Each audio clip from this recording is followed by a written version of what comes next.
नमस्कार प्यारे विद्यार्थियों। कल हमने इस टॉपिक को प्रत्यक्ष विधि तक समाप्त किया था। आज हम इस केंद्रीय प्रवृत्ति के मापों को आगे बढ़ाते हैं और समानांतर माध्य की दो और विधियां पढ़ते हैं। सबसे पहली विधि पढ़ते हैं काल्पित विधि से समांतर माध्य कैसे ज्ञात किया जाता है, और दूसरी विधि पद विचलन विधि से समानांतर माध्य कैसे ज्ञात किया जाता है। और कल हमने पहली विधि पढ़ी थी प्रत्यक्ष विधि से समानांतर माध्य कैसे ज्ञात किया जाता है उसके बारे में। तो आज देखिए ध्यान से कि काल्पित विधि से माध्य कैसे ज्ञात किया जाता है।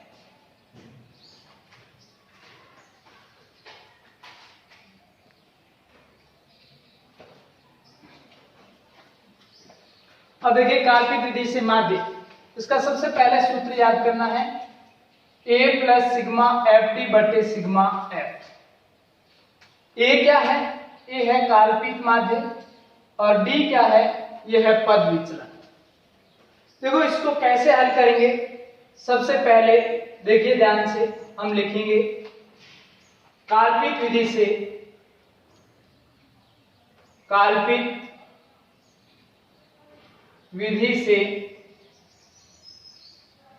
समानांतर माध्य। इसका सूत्र a plus sigma F T बटे सिग्मा एफ। जहां d क्या है? d जहां d x माइनस a यानी वर्ग चिन्ह में से a काल्पित माध्य मध्यमान x का मध्यमान जो होगा काल्पित माध्य कहलाएगा। कैसे? ध्यान दीजिए इधर। सबसे पहले हम एक सारणी का निर्माण करेंगे और सारणी को देखिए ध्यान से। इस प्रकार से हम एक सारणी बनाएंगे। इस सारणी में कौन कौन से कॉलम रहेंगे उसके बारे में बात करें। सबसे पहला वर्ग अंतराल जो प्रश्न में दे रखा है, दूसरा बारंबारता जो आपको प्रश्न में दे रखी है।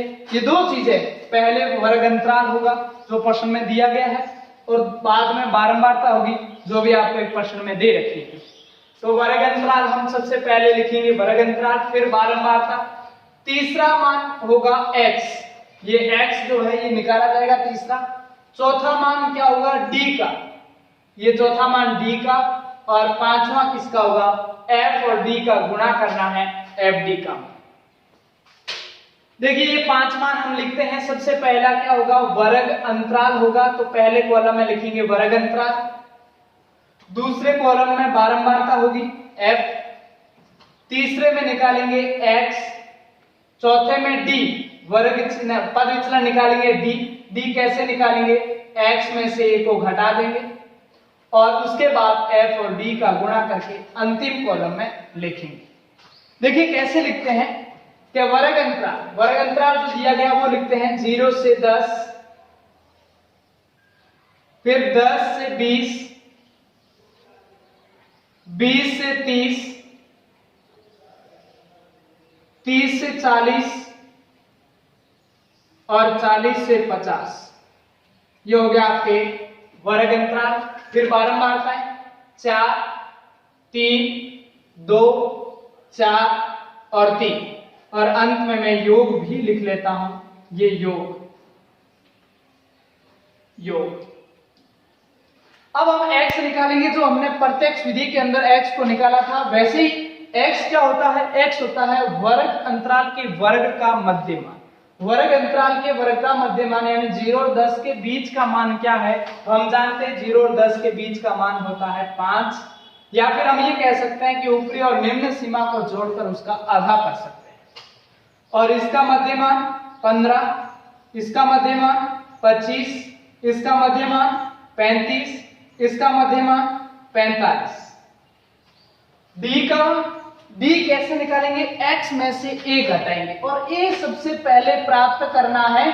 तो देखिए a कैसे निकालते हैं ए का अर्थ होता है काल्पित माध्य, जो वर्ग चिन्ह का मध्यमान होगा, काल्पित माध्य।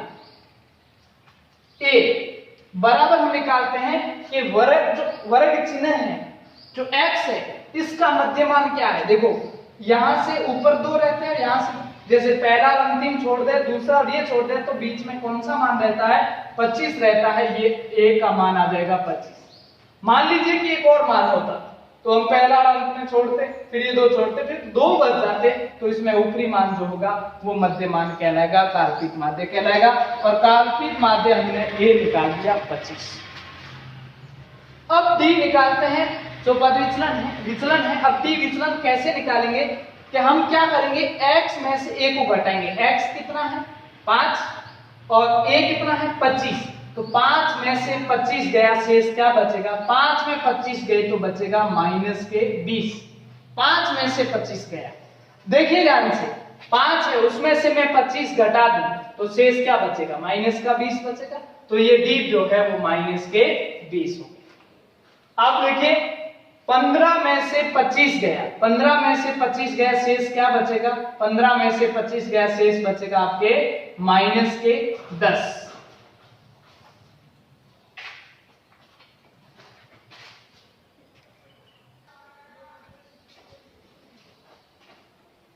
अब हम 25 में से 25 को घटाते हैं तो बचता है 0।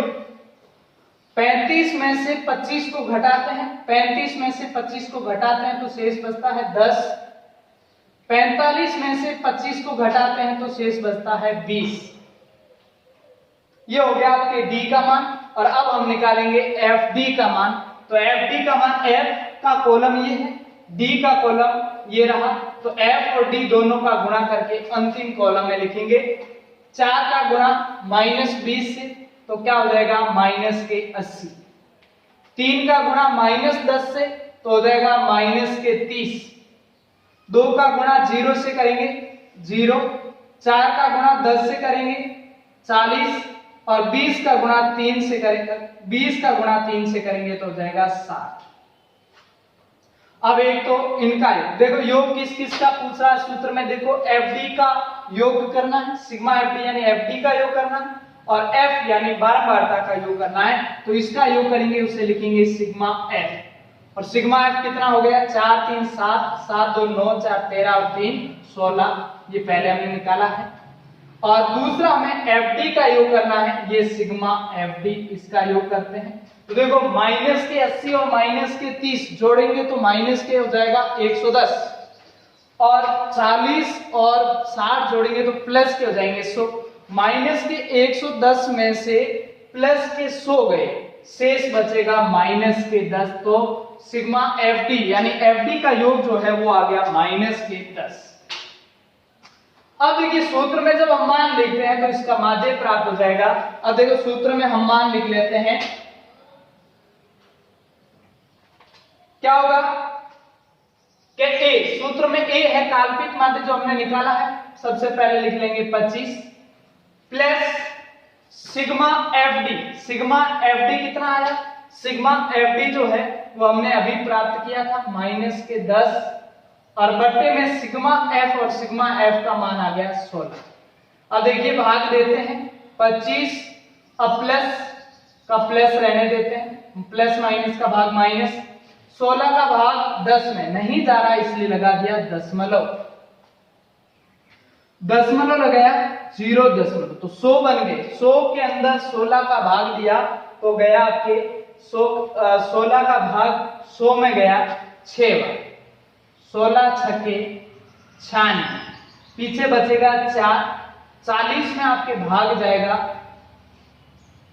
80, 40 में भाग गया 2 बार, पीछे बचेगा 16 दूनी 32, शेष बचेगा 8, और 80 में भाग जाएगा 5 बार, तो कितना हो गया 0.625। ये प्लस माइनस करेंगे तो क्या होगा 25 माइनस 0.625, घटा लीजिए 5 7 और 3.4, 24.375। अब हम जानते हैं तीसरा अंक 5 या 5 से बड़ा हो तो आगे वाले अंक को बढ़ा दो, 24.38 ये इसका समानांतर माध्य प्राप्त होगा। ये हो गया आपके कल्पित विधि से समानांतर माध्य। देखो हमने पहले प्रत्यक्ष विधि से जब समानांतर माध्य ज्ञात किया था तो इसी सारणी का समानांतर माध्य 24.38 आया था, जो पिछले वीडियो में आप देख लेना। और इसी सारणी का जब हम कल्पित विधि से समांतर माध्य ज्ञात करते हैं तो भी 24.38 आता है। और इस प्रकार से ये विधि है। देखिए एक बार पुनः क्या जो बारंबारता सारणी दे रखी है उससे हम कल्पित विधि से समांतर माध्य ज्ञात करेंगे। सूत्र याद रखेंगे a plus sigma F D बटे सिग्मा एफ।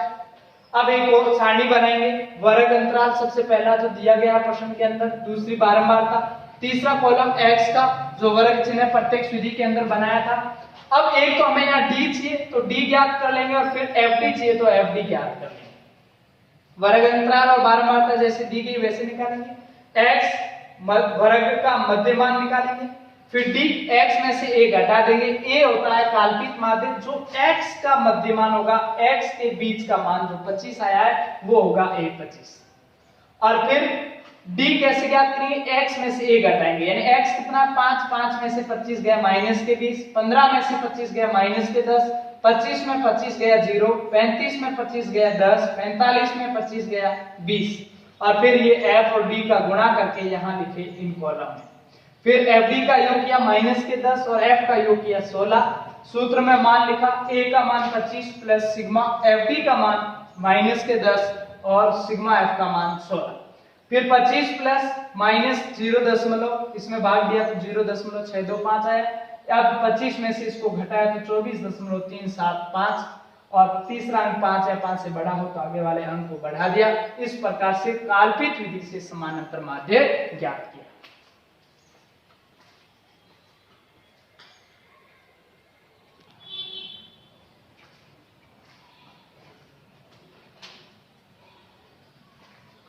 अब हम पद विचलन विधि से माध्य ज्ञात करते हैं। देखिए अब ये वही की वही सारणी हमने वापस ली है और इस सारणी से हम पद विचलन विधि से माध्य ज्ञात कर रहे हैं। तो देखिए कैसे करेंगे, ध्यान से समझना। सबसे पहला कार्य हम कर रहे हैं कि बारंबारता श्रेणी का पद विचलन विधि से माध्य, पद विचलन विधि से माध्य। अब कैसे ज्ञात करेंगे, इसका सूत्र हम जानते हैं, a plus sigma F Q बटे सिग्मा एफ और इनटू में h। सबसे पहला कार्य क्या करना है कि एक सारणी का निर्माण करेंगे। जैसे हमने पहले जो सारणियां बनाते आ रहे हैं वैसे वैसे अब यहाँ पर भी सारणी का निर्माण करेंगे। ये देखिए इस प्रकार से हमने एक सारणी बनाई है।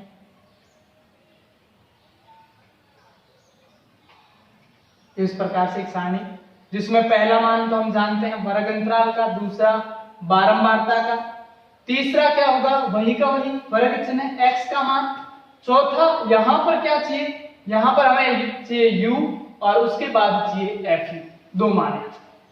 तो देखिए इधर ध्यान से देखो इसको कि सबसे पहले हम क्या बनाएंगे, वर्ग अंतराल जो दिया गया है प्रश्न के अंदर। दूसरा मान क्या होगा, दूसरा मान होगा f बारंबारता का, तीसरा वर्ग चिन्ह, चौथा u और पांचवा क्या होगा fu का। जहां u क्या है मैं यहां लिख देता हूं, जहां u बराबर क्या होगा x में से a घटाएंगे, यानी d ज्ञात किया था x में से a, यहां पर हमने d को ज्ञात किया, x में से a को घटाया और x में से a को घटाकर h का भाग देते, h का हम भाग देते हैं तो आएगा u का मान। और जहां a काल्पनिक माध्य है और h जो है वो वर्ग अंतर है। तो देखिए सबसे पहले वर्ग अंतराल जो प्रश्न में दिया गया जो सारणी में दे रखा वो सेम का सेम उतार देते हैं। 0 से 10, 10 से 20, 20 से 30, 30 से 40 और 40 से 50, ये वर्ग अंतराल है जो सारणी से हम प्राप्त करते हैं, लिखते हैं। फिर आता है बारंबारता, बारंबारता को लेंगे 4, 3, 2, 4 और 3। फिर x का मान x क्या होता है? वर्ग चिन्ह यानी वर्ग अंतराल का मध्यमान। देखो 0 और 10 के बीच का मान क्या है? 5। 10 और 20 के बीच का मान 15। या फिर हम ये कह सकते हैं कि वर्ग अंतराल के दोनों मानों को जोड़कर आधा करें। तो देखो 20 और 30 50, 50 का आधा करते हैं तो 25, 30 और 40 70, इसका आधा हो जाएगा 35, और 40 और 50 का योग 90, 90 का आधा हो जाएगा 45। ये x का मान। फिर u निकालेंगे। u क्या होगा? x में से a को घटाना है और h का भाग देना। a क्या होता है हम निकालते हैं, a काल्पनिक माध्य होता है। कैसे निकालेंगे? वर्ग चिन्हों का मध्यमान। वर्ग चिन्हों का मध्यमान पहला और अंतिम छोड़ दो, दूसरा और ये छोड़ दो, और मध्यमान क्या होता है? 25। ये a का मान है 25, और h होता है वर्ग अंतर। वर्ग अंतर यानी अंतराल में कितने का अंतर चल रहा है? अंतराल में 10-10 का अंतर चल रहा है, अर्थात h का मान हो गया 10। अब देखो u निकालते हैं। x में से a घटाकर h का भाग देते हैं। x कितना है? 5। x 5 है, उसमें से a 25 गया, 5 में से 25 गए, बचेगा माइनस के 20, और माइनस के 20 में 10 का भाग देंगे तो आएगा माइनस के 2। फिर देखो 15 में से यानी x में से a घटा और h का भाग दो। x कितना है? 15। 15 में से a यानी 25 गया, 15 में से 25 गया, पीछे बचेगा माइनस का 10, माइनस 10 में 10 का भाग देंगे तो बचेगा माइनस का 1। फिर 25 में से 25 गया यानी x 25 है, अगला x जो है वो 25 है, 25 में से a 25 गया, पीछे बचेगा 0, और 0 में 10 का भाग देंगे तो 0। फिर 35 में से 25 गया, पीछे बचेगा 10, और 10 में जब 10 का भाग देंगे तो आएगा 1, और उसके बाद में 45 में से 25 गए, बचेगा 20, और 20 में 10 का भाग देंगे तो आएगा 2, और अंतिम कॉलम है FU। FU का अर्थ है F और U का गुणा करके अंत के कॉलम में लिखना। तो 4 का -2 से गुणा करेंगे, 4 का -2 से गुणा माइनस के 8, फिर 3 का -1 से गुणा करेंगे माइनस के 3, 2 का 0 से गुणा करेंगे 0, 4 का 1 से गुणा करेंगे 4, 3 का 2 से गुणा करेंगे 6। अब योग देखिए, यहां पूछा गया सिग्मा FU यानी FU का योग करके लिखना, और दूसरा है सिग्मा F यानी F का योग करना। अब FU का योग करेंगे उसे हम लिखेंगे सिग्मा FU, और F का योग करेंगे जिसे लिखेंगे सिग्मा F। सिग्मा F को जोड़ेंगे 4 3 7 2 9, 9 और 4 13, 13 और 3 16, और इनको जोड़ेंगे माइनस के 8 और माइनस के 3 माइनस के 11 हो गए, और 4 और 6 जोड़ेंगे तो 10 हो जाएंगे प्लस। -11 में से प्लस के 10 गए, पीछे बचेगा माइनस का 1। तो सिग्मा FU यानी FU का योग जो है वो आया माइनस का 1, और F का योग जो है वो आया 16। अब सूत्र में मान लिखते हैं। सूत्र क्या है? A काल्पनिक माध्य 25 प्लस सिग्मा FU, और सिग्मा FU का मान आ गया माइनस का 1, और बट्टे में सिग्मा F का मान कितना है? 16 है, ये 16, और इनटू में क्या है? 10, ये इनटू में 10। अब 10 का -1 से गुणा करेंगे, ये 25 प्लस फर्स्ट -1 से 10 का गुणा माइनस के 10 बट्टे 16 बराबर ये 25 प्लस -10 में 16 का भाग हमने पहले भी दिया है, -10 में 16 का भाग दिया तो आया माइनस के 0.625। अब 25 में से 0.625 घटाएंगे तो शेष बचेगा आपके 24.375, और इस तीसरा अंक 5 या 5 से बड़ा हो तो आगे वाले अंक को बढ़ा दो 24.38। तो इस प्रकार से पद विचलन विधि से इस सतत श्रेणी से हमने माध्य ज्ञात किया, और माध्य आया 24.38। यहाँ पर भी देखिए माध्य कितना है? 24.38। और हमने अब सतत श्रेणी से तीनों माध्य ज्ञात किए। प्रत्यक्ष विधि से माध्य ज्ञात किया, काल्पनिक विधि से माध्य ज्ञात किया, और पद विचलन विधि से माध्य ज्ञात किया। तीनों का माध्य 24.38 जो है प्राप्त हुआ। आज के वीडियो में इतना ही।